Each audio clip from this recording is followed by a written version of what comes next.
Olá, eu sou a Susana Azevedo, sou sócia fundadora da Quantum Development. Estou aqui hoje com a Ana Cristina, ela é diretora-presidente da Ecos. A gente se conhece de outras praias, é um prazer estar aqui com ela, falar sobre a vida dela, a liderança dela, os tombos e os altos e com isso poder contribuir para vocês que estão aí escutando sobre o que é essa vida de líder que tem uma parte glamourosa e tem uma parte que tem a ver com aprendizado. E todos os que estão aqui estão falando de aprendizado. Então, Ana, muito obrigada por estares aqui conosco. Obrigada, Susana, é um prazer estar aqui com você. Eu te admiro muito, admiro o trabalho de vocês, então é uma honra estar aqui. Então vamos começar talvez pelo início. Me conta como é que era a Ana Cristina lá, criança, o que é que fazia, o que é que pensava. Como é que era? Alguma memória especial que te lembres? Interessante essa pergunta, porque eu acho que eu até já nasci um pouco ambientalista, né? Minha área hoje, eu acho que até quando criança, eu era uma criança bastante tímida. Hoje eu já não me considero mais tanto, mas eu era uma criança tímida e eu lembro assim de muito no carro, sentada, às vezes olhando alguma coisa, um lixão, alguma coisa que existia muito na época, ou então problemas sociais, eu lembro daquilo sempre me impactar, e eu pensar assim, nossa, o que será que a gente pode fazer contra isso? E conversar muito com meu pai, que sempre foi da área ambiental, desde que eu existo, né, antes disso não, mas, então acho que ele trouxe muito isso para dentro da família, então acho que a gente sempre teve aí muito esse contato com a natureza também, acho que vem daí um pouco essa Ana criança tímida, porém bastante pensativa. E que queria fazer a intervenção. Na época eu não sabia, mas eu acho que já tinha essa coisa dentro de mim, essa vontade. E como é que foram os teus primeiros passos, as tuas primeiras escolhas? Eu entendi que o teu pai já trabalhava com isso. Como é que foram essas primeiras escolhas, os estudos, esse processo? Meu pai ele grande mestre, né, da minha vida, assim, ele que sempre me inspirou bastante. E para mim sempre foi claro duas coisas. Uma, que eu queria atuar na área ambiental, então eu sabia que ia ser algo, eu ia escolher alguma coisa dessa área, e também que eu ia estudar na Suíça. Eu sou filha de suíços, estudei na escola suíça, assim como os nossos filhos hoje. E eu sabia que eu queria estudar lá, então eu escolhi um curso que já na época era bastante novo, na época não tinha muito, em 1999, é um curso que chamava Ciências Ambientais, em Zurique, e acabei migrando para Geografia, mas com foco grande em mudanças climáticas, estudo do solo, carbono no solo. Então já tive tudo bastante aí, essa área ambiental já nos meus estudos, já direcionado. E aí, como é que foi a transição para depois trabalhar dentro da organização? Como é que foi essa? Conta um pouquinho daquilo que eventualmente não está no LinkedIn escrito. Não está no LinkedIn, tem bastante coisa que não está. Bom, eu estudei na Suíça, morei lá acabei ficando durante 10 anos no total, foi uma época muito, muito interessante, eu acho que mudou bastante até a minha forma né, óbvio, a gente cresce bastante nessa fase, eu morei lá dos 20 aos 30, quando eu me formei, já durante a faculdade eu fiz várias coisas ligadas a mudanças climáticas, e o meu primeiro emprego foi numa empresa na Suíça, uma empresa suíça e alemã do mercado de carbono. Então eu trabalhava adquirindo projetos no Brasil projetos do mercado de carbono, tanto do voluntário como do regulado. Então eu atendia empresas suíças e alemãs para fazer a compensação das emissões deles lá, com projetos brasileiros. Então, assim, já era um momento que eu sabia que eu queria voltar. Também essa era uma outra certeza minha que eu tinha, que eu queria me formar na Suíça, ter alguma experiência lá, mas voltar, porque eu também sabia que eu queria voltar para perto da minha família e queria também atuar no Brasil. Então, até um ponto importante, antes de eu ter ido para a Suíça, eu tenho aquele gap quando eu termino a escola, antes de começar a faculdade, eu, por convite de uma amiga minha que falou, vamos fazer um curso de guarda-parque, que é o Ranger nos Estados Unidos. Então, Foi uma coisa assim que eu não conhecia, eu tinha essa vontade de estudar na área do meio ambiente, mas acho que foi lá, assim, eu tenho certeza que foi lá que eu me apaixonei pelos parques. Então eu fiz um curso de guarda-parque no Senac, que durou exatamente esses 6 meses, que eram esse gap. Então eu cheguei na Suíça com assim um brilho no olho de querer por parques em todo lado. Por parques, mas salvar os parques brasileiros e a biodiversidade e tudo o que tinha que fazer.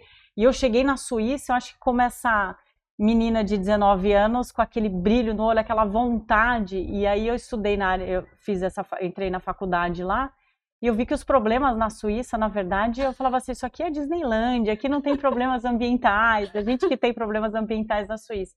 Mas eu acho que foi muito bom, porque lá eu tive a oportunidade de aprender muito sobre tecnologias, sobre, enfim, ter uma base muito robusta, técnica, para poder depois voltar. Mas isso sempre estava na minha cabeça, que eu não ia exercer a minha profissão na Suíça. Apesar de ter começado lá, eu sabia que eu ia voltar. Por um lado, porque os parques que eu queria atuar estavam aqui. O meu coração estava aqui. E eu sabia também que eu queria atuar junto com meu pai, que na época ele tinha essa empresa que atuava na área de remediação. E, coincidência ou não, hoje ele não está mais aqui para a gente conversar muito detalhadamente sobre isso, mas ele, mais ou menos nessa época do meu curso de guarda-parque, ele fundou uma organização, que é o Instituto Ecos Brasil, para atuar na área de biodiversidade. Então ele atuava na área de remediação, e ele não queria mais apenas remediar o que estava contaminado, ele queria preservar o que ainda estava preservado no Brasil. Então ele fundou o Instituto Ecos Brasil em 2002, e eu só vim atuar no Ecos Brasil 10 anos depois, que foi em 2010, um pouco menos, que eu entrei mesmo no Ecos Brasil para poder atuar nessa área. Então, um pouco aí do meu histórico. E curiosidade, assim, essas coisas entre famílias às vezes não são tão fáceis como Nem a gente sempre. conta. Como é que foi esse processo de entrar? O teu pai era quem mandava e tu entrares a trabalhar como filha na organização do teu pai. Como é que foi esse processo? Não é sempre muito fácil. Quais foram as principais dores aí? O que é que tu aprendeste nesse processo? Eu acho que tem algumas coisas, né? O meu pai, ele era mais rígido comigo, obviamente, do que com qualquer outra pessoa, né? Eu não entrei com nenhum cargo de liderança, eu entrei como uma gestora. Na época tinha um diretor, o Délcio Rodrigues, que era o meu chefe na época, a gente atuava. Mas claro que fica aquela coisa, a filha do presidente tá aqui e ela que tá atuando, então eu comecei, né, eu acho que eu trouxe bastante da minha experiência do mercado de carbono, eu não tinha tanto essa experiência, apesar de ter todo aquele brilho no olho, depois de 10 anos eu não tinha atuado com áreas protegidas ainda. Então eu fui começando aos poucos, fui assumindo cada vez mais responsabilidades, mas altos e baixos. Claro que, assim, era muito bom por um lado, porque eu tinha esse momento com meu pai, que era uma pessoa que eu sempre admirei muito. Vocês tinham uma boa relação? Uma boa relação. Por outro lado, a nossa relação era muito do trabalho. Então, assim, a gente mesmo de final de semana, nas férias, falava assim, eu não quero falar sobre isso. A gente estava lá falando sobre o projeto, sobre aquilo. Ele era do empreendedor. Que tem o senso de dono em qualquer hora, não é? Não tem hora do dia. Então, acho que tinha um pouco esse lado também de estar sempre falando, pensando e claro, e ter uma exigência maior, porque não era uma organização que eu fui simplesmente contratada. E claro que esse peso só foi aumentando. E o que é que te trouxe de bem essa exigência? Como é que ela te ajudou a chegar onde tu estás hoje? Eu acho que, assim, muito do que a gente é hoje, eu acho que veio dessa exigência que meu pai faleceu em 2019, que foi o momento que eu, de não ter, talvez, eu já estava à frente da instituição, mas eu não tinha, enfim, todas as responsabilidades. Ele estava sempre presente e apoiava muito nas decisões. A gente era uma dupla, um colegiado, que a gente decidia muitas coisas em conjunto. Eu conversava com ele, apesar dele não estar presencialmente lá, a gente se falava umas 3, 4 vezes por dia, por várias coisas, alegrias e preocupações, mas ele estava lá. Em 2019 ele morreu, não foi de uma doença, foi de um acidente, então foi uma coisa muito repentina, muito súbita. E eu, depois de talvez alguns poucos dias de luto, eu assumi a presidência do Ecos, e foi quando eu realmente tive que tocar aquilo que a gente sempre tocou em conjunto. Então, eu acho que me ajudou muito aquele período todo que a gente trabalhou, porque até hoje ele não está aqui, mas ele está aqui porque a gente conversa todos os dias. Então, assim, às vezes eu dou até risada, conquistas e outras coisas. Então, eu acho que, por um lado, foi muito bom, né? Eu acho que isso de ter esse convívio com ele, eu aprendi muito, a exigência. Então, acho que hoje eu não sou uma pessoa que é contratada do Ecos. Eu sou o Ecos, se ele... toda a preocupação é um peso muito grande, porque é isso. E, então, tem esse lado que eu acho que acaba sendo, né, uma dor em alguns momentos, porque você está sempre pensando nisso e a pressão é muito grande, né? Eu acho que eu me cobro muito, eu estou sempre achando que eu preciso fazer mais, mas acho que isso também é uma coisa muito natural da mulher também, que acaba se cobrando. Eu acho que aqui junta duas coisas, não é? Ontem também estava aqui outra pessoa que a gente entrevistou, não é? Tem a questão de ser mulher e tem a questão de ser dona, ou seja, tem um lugar do senso de dono que, bem ou mal, está muito conectado com o coração, não é? Tem esse ponto. E tem talvez até um outro ponto, que é talvez um pouco do... Não sei se é esse o nome, mas a síndrome da impostora, de eu, às vezes, me falar assim, mas eu tô lá porque eu sou filha ou eu tô lá porque realmente eu faço um bom trabalho? Então, acho que isso acaba ainda aumentando a minha exigência de eu ter que entregar mais, de eu ter que estar sempre, né, acho que inovando e tal, e me cobrando bastante, claro, que às vezes nem sempre é fácil isso, mas acho que tem esse lado também. Como é que tu aprendeste a lidar com isso? Isso é algo comum, provavelmente quem nos escuta, tanto mulher como homem, frequentemente se fala mais de mulher, mas o homem também tem. Como é que tu aprendeste a lidar com essa síndrome de impostora que te surge de vez em quando? Porque a vida continua. A vida continua. Então, como é que tu aprendeste a dizer assim, ok, vamos em frente? Como é que vamos em frente? Eu acho que a gente vai vendo que, né, os resultados eles estão aí. Então, até muita terapia. Eu tenho, graças a Deus, um marido que todo dia ele reforça isso. Né, quando ele é uma pessoa que me ouve muito, eu converso com ele, ele fala, será que o Ecos estaria onde ele está se realmente você fosse só aquela filha e tá lá? Então, assim, eu realmente olhando o que a gente conquistou e até, assim, o que a gente conquistou desde 2019 também, que foi quando eu assumi. Expansão, assim. A gente cresceu muito. Em 2014, o Ecos tinha 3 ou 4 pessoas. Hoje a gente tem 16 pessoas em São Paulo, mais 20 pessoas que estão contratadas no outro projeto. Então, a equipe cresceu. O faturamento ele foi dobrando anualmente. Então, assim, eu vejo que nem tudo eu fiz errado, provavelmente, né? Alguma coisa eu fiz certo, aprendendo. mas eu estava... então, assim, deu muito certo. A gente, claro, tem uma equipe que, junto comigo, também esse mesmo gás que eu tive em 2019, da gente falar assim, olha, agora precisamos ir, uma equipe quase que feminina, quase todas. A gente tem poucos homens na equipe, não é nada que a gente planejou, mas uma equipe muito forte também. Mas eu acho que... enfim, não tem nenhuma escola, não tem ninguém que te ensine a ser líder e a acreditar em você. Eu acho que é no dia a dia que você vai conquistando e vai... Eu te escutando, ouço um trabalho interno, ou seja, que tu trabalhaste para te conhecer, para poderes trabalhar. Queres falar um pouquinho sobre quão importante esse processo de trabalhar em si mesmo para poder depois liderar os outros? Como é que isso foi para ti? Extremamente importante. Eu acho que... a minha família nunca acreditou muito em terapia, eu acho que era uma coisa que não veio da minha família, eu acho que o europeu tem muito isso, né? Não, a gente resolve os nossos problemas, a gente não precisa disso, não vamos falar sobre isso. Não.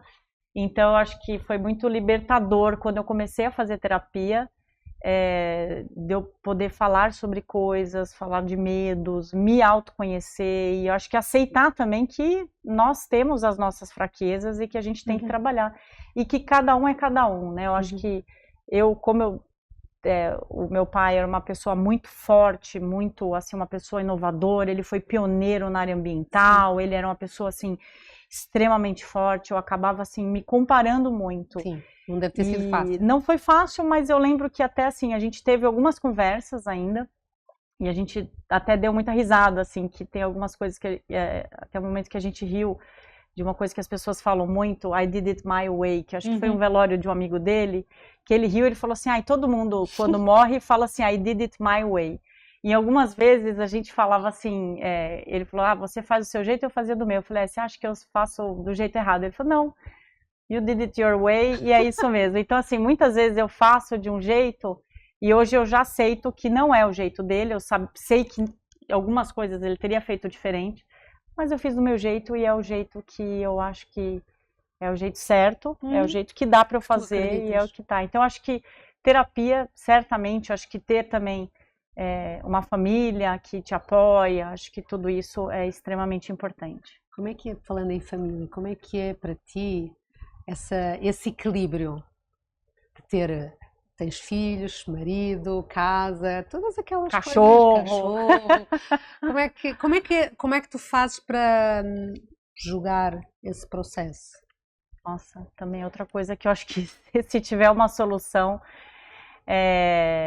eu tento fazer tudo, assim, eu tento ser uma mãe presente, a gente sabe que nem sempre é possível, eu trabalho, eu viajo, eu chego estressada em casa, mas hoje eu acho que a pandemia nos deu o grande presente de entender que podemos trabalhar de casa e que os horários podem ser flexíveis, então acho que isso ajudou muito. Hoje eu acho que eu estou mais presente, eu posso ajudar meu filho numa lição de casa, às vezes eu sei, enfim, eu converso com a minha filha quando ela chega da escola, então acho que isso é um grande presente e para mim também é uma coisa que me dá muita força, então acho que eu não imagino ser uma pessoa que eu não consigo mais imaginar trabalhar todos os dias fora e nunca estar em casa para ter esse contato com as crianças. Que era um modelo mais que era um modelo antigo. Né? Assim, trabalho, chegava a casa.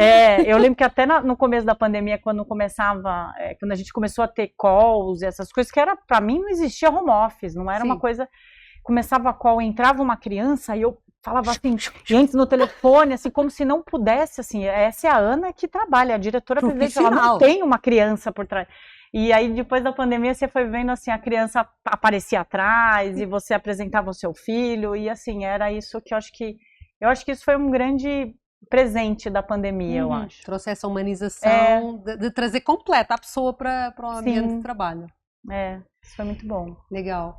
E algum tombo, alguma coisa que tu tenhas feito que hoje é assim, putz, essa não foi legal? Em termos, nessa gestão da equipe, nessa gestão do negócio, e que tu aprendeste com isso? Olha, especificamente acho que eu não consigo citar aqui, mas eu acho que assim, dos principais desafios que eu enfrento hoje, eu acho que no começo, como o Ecos era pequenininho, era mais técnico, a gente era uma equipe só, né? E eu acho que um dos maiores desafios que eu tenho hoje, talvez lá que eu tenha tido alguns tombos, eu acho que é a gestão de equipe. Eu acho que isso é um desafio muito grande, você tem que lidar com as pessoas e de repente você vê assim, nossa, mas eu estou fazendo só isso, vamos pensar, você ter aí, saber empregar as pessoas certas, você colocar as pessoas certas na posição correta e ter essa capacidade, eu acho que de gerir uma equipe, eu acho que esse é o ponto que talvez seja um dos mais desafiadores, né? Eu acho que lá também, com certeza, eu tive vários tombos e não consigo... O que é que faz dar certo nessa gestão de equipes, na tua experiência?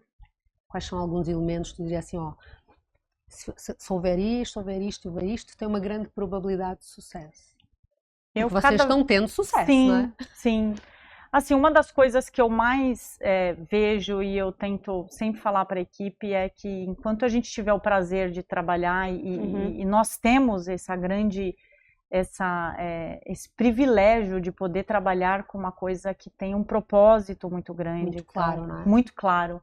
Nem sempre e enquanto a gente tá num clima bom, acho que isso é uma coisa assim, e graças a Deus foram muito poucos momentos que a gente não teve isso dentro da equipe, mas sempre existe, mas da gente se entender, eu acho que o lado humano, acho que a gente poder entender, ouvir as pessoas, eu acho que ter também somos todos seres humanos e cada um tem, assim como eu tenho os meus problemas, cada um tem os seus, e eu acho que entender isso, acho que ser um ambiente humano, eu acho que talvez tenha sido o maior fator de sucesso numa equipe, né, de você poder ouvir. Vocês, ao terem esse fator humano de escuta mútua, compreensão mútua, conseguem inclusive lidar com os problemas melhores. Sim, eu acredito que sim, porque se você está num clima bom, se está todo mundo bem, a gente também consegue dar mais gás. Eu vejo isso muito na equipe. Acho que todo mundo trabalha, se precisa fazer mais horas, faz mais horas, mas é um clima onde a gente realmente, eu percebo que todo mundo pega essa dor do nosso trabalho e acaba dando mais de si. Mas não tem conflitos na tua equipe? Como é que vocês lidam com os conflitos e com as divergências? A gente teve, não vou dizer que não tem, nunca teve, né? Principalmente quando tem agora a equipe crescendo, mas são muito poucos os conflitos. Ou seja, se tratam deles de uma forma, como é que vocês tratam? Porque provavelmente, assim, eu e tu somos diferentes, vamos às vezes ter opiniões diferentes. Sim. Como é que vocês, dentro desse ambiente humano, que junta as pessoas, como é que vocês fazem para lidar com essas diferenças e que saia algo que funcione? Sim, eu acho que transparência é um ponto, assim, quando eu percebo que está uma coisa aqui sendo discutida aqui, outra coisa aqui, eu falo, olha, a gente vai discutir tudo numa equipe. Uma das coisas que eu estou trazendo cada vez mais, eu montei uma diretoria, né, antes eu era diretora, meu pai me apoiava, e agora a gente tem uma diretoria porque eu falo assim, olha, eu estou com um problema, eu preciso compartilhar. Então, assim, deixa eu falar da minha preocupação. Então, assim, de compartilhar, acho que trazer a pessoa para entender melhor os problemas. Mas eu acho que a transparência, eu acho que não ter nada por trás, a gente sempre teve um clima muito aberto, a gente faz reuniões mensais também da equipe toda, então desde o financeiro, todo mundo administrativo, todo mundo participa, entende o projeto. A gente organiza alguns happy hours também, que a gente super acaba melhorando o clima também em alguns momentos. Mas eu acho que é isso, assim, hoje eu vejo que são poucos os conflitos entre equipe que dão ruim, realmente. Tiveram alguns, mas eu acho que a gente conseguiu contornar e, enfim. E como líder, vamos dizer que formalmente como líder plena dessa organização, do Instituto Ecos, o que é que tu mais tens orgulho nestes últimos anos? O que é que tu mais enches de orgulho, que tu achas assim, nossa, foi resultado da minha liderança, do meu impacto, da forma como eu conduzi? O que é que tu enches de orgulho? Eu acho que é justamente esse clima da equipe, assim, eu acho que eu ouvi muito esse feedback da minha equipe, que esse clima é bom. Eu não sou uma líder, assim, eu não chego lá, como agora chegou a diretora-presidente, nós somos uma equipe, eu acho que isso é muito claro, as pessoas se sentem muito à vontade. Uma liderança compartilhada, apesar que tu tens... Exato, eu acho que chega mais nesse, uma liderança compartilhada, então, e o clima eu acho que é muito bom. Eu gosto muito dos os dias que eu estou no escritório, inclusive, o meu marido me fala isso também, eu volto feliz, então, o clima é muito bom. Não que nos outros dias eu não seja, mas eu volto não cansada nem nada, eu volto com muito ânimo. Eu acho que esse é um ponto que a equipe gosta e eu acho que fez a gente crescer também, porque motiva as pessoas. Eu acho que esse é e as pessoas ficam muitos anos no Ecos. Eu acho que isso é uma coisa que também me mostra que tá tudo bem, que tá dando certo. E como é que tu falaste muito que o Instituto Ecos, não é, pela própria natureza da atividade, ela tem um propósito muito forte e muito claro. E o teu? Tens algum propósito pessoal que te move nesse processo dentro do Ecos e na tua vida? Eu acho que a minha vida, assim, acho que muito dessa Ana criança ambientalista, hoje eu consigo, enfim, ser feliz no meu trabalho, porque eu vejo que tem um impacto. Eu acho que sempre quando a gente olha uma proposta, um projeto novo, a gente olha para ele e fala assim, qual que é o impacto dele né, no meio ambiente? O que a gente está... Claro, a gente precisa ganhar dinheiro também. Sim. Mas qual que é o impacto disso? Acho que isso, hoje eu vejo isso como um grande presente, poder fazer realmente isso. Trabalhar com isso que me move, que é o que meio ambiente, enfim, trabalhar nessa área. Conseguiste conectar a Ana de criança com a Ana hoje e a timidez Não A timidez teve que ir embora, porque... Como é que foi a timidez? Porque as pessoas dizem, eu sou tímida, eu sou introvertida, eu não consigo, nasci assim, vivi assim. Como é que tu foste te lapidando para poder perder a timidez? Não sei se esse é o melhor termo, mas de fazeres as colocações que te colocas. Não sei te dizer, viu, Suzana? Acho que foi um processo, assim, que um pouco automático. Eu lembro que quando criança, eu até vejo hoje a minha filha, ela é bem tímida.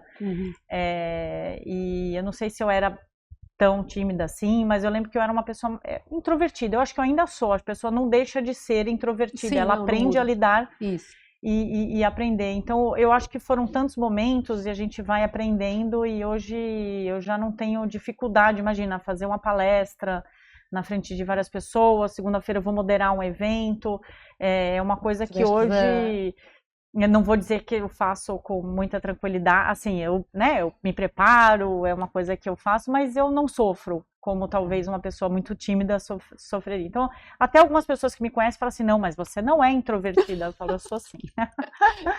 Como é que tu achas que as pessoas falariam de ti? Se a gente fosse falar lá com as pessoas da tua equipe, quais seriam os elementos da tua liderança, da tua forma de atuar e gerenciar que eles trariam? O que é que tu achas? Acho que eu espero que eu seja uma pessoa bem humana. Acho que isso eu sou rígida em alguns momentos, mas eu acho que tem um quê do pai que vem? Tem o momento que baixa o Ernesto em mim. Eu acho que tem esses momentos.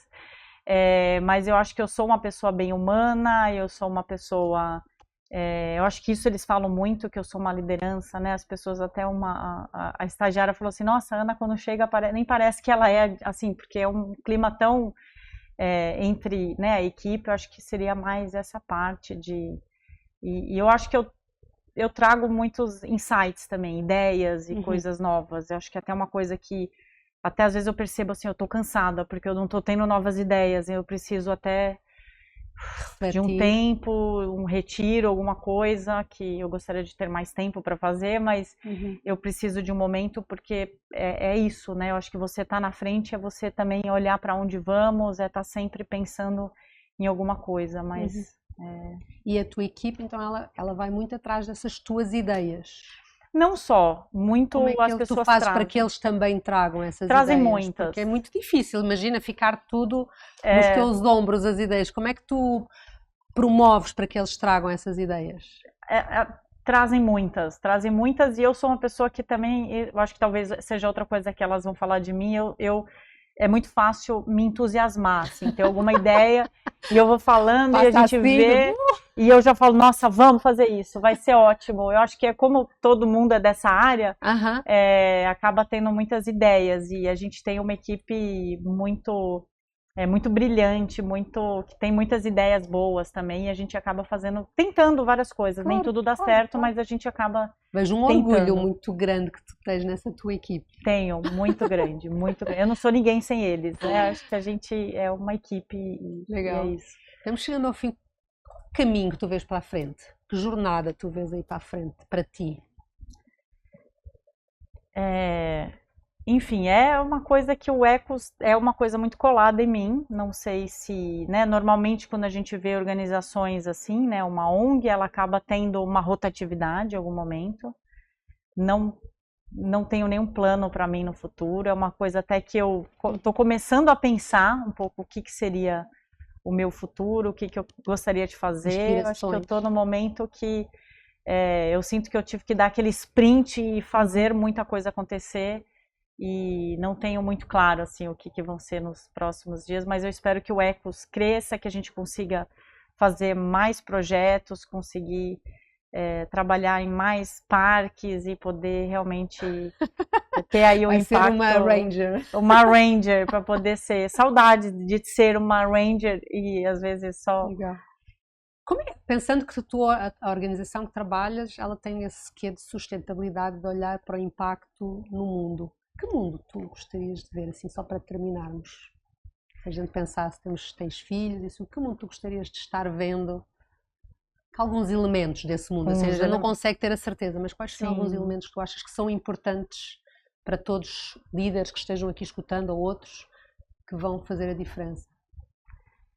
Eu acho que assim, o mais urgente que a gente precisa trabalhar é a emergência climática. Acho que no momento não é tão positivo, né? Acho que é um momento até que eu tento não trazer medo para casa. Por exemplo, meu filho é uma pessoa que já sofre com uma ansiedade climática, ele já tem medo, então eu tento até nem falar muito, porque eu sei porque ele tem, porque a gente ouve muito, a gente sabe dos pesquisadores e as projeções elas não são muito boas, então eu vejo, mas ao mesmo tempo a gente está trabalhando com as empresas, a gente está vendo coisas. Ontem eu vi, enfim, várias palestras também do governo, do quanto que já está sendo feito e o que precisa ser feito, mas ter um mundo onde a emergência climática, onde seja feito algo para combater isso. Porque é uma emergência hoje em dia, ou seja, não é uma coisa que a gente pode, não é um nice to have. Quando tu falas a palavra emergência, ela...